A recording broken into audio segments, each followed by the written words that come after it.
বৃহস্পতিবারের পর শুক্রবার ফের মাথাভাঙ্গা 2 নম্বর ব্লকে বিজেপি ছেড়ে তৃণমূলে যোগদান অব্যাহত। মাথাভাঙ্গা 2 নম্বর ব্লকের ফুলবাড়ি বিজেপির শক্ত ঘাঁটি হিসেবে পরিচিত হলেও লোকসভা নির্বাচনে ফল প্রকাশের পর কোচবিহারে বিজেপি প্রার্থী নিশীথ প্রামাণিকের পরাজয়ের পর এদিন ফুলবাড়ি গ্রাম পঞ্চায়েতে 2 জন পঞ্চায়েত সদস্য, 1 জন পঞ্চায়েত সমিতি সদস্য এবং বিজেপির 1 নম্বর মণ্ডলে ভাইস প্রেসিডেন্ট তৃণমূল কংগ্রেসে যোগদান করেন।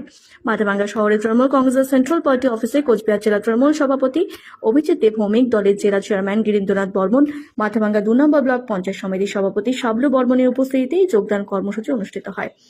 গত পঞ্চায়েত নির্বাচনে ফুলবাড়ি গ্রাম পঞ্চায়েতে 24টি আসনের মধ্যে তৃণমূল কংগ্রেস পায় 4টি আসন এবং বিজেপি পায় 20টি আসন গ্রাম পঞ্চায়েত দখল করে। এদিন 2 জন পঞ্চায়েত সদস্য তৃণমূলে যোগদান করায় বিজেপির আসন সংখ্যা কমে দাঁড়ালো 18। তৃণমূল নেতৃত্বের দাবি, খুব শীঘ্রই মমতা ব্যানার্জির উন্নয়নের ধারাকে অব্যাহত রাখতে বিজেপি ছেড়ে তৃণমূলে যোগদান করবেন। যদিও বিজেপির দাবি, লোকসভা নির্বাচনে ফল প্রকাশের পর তৃণমূল কংগ্রেস কর্মীরা ভয়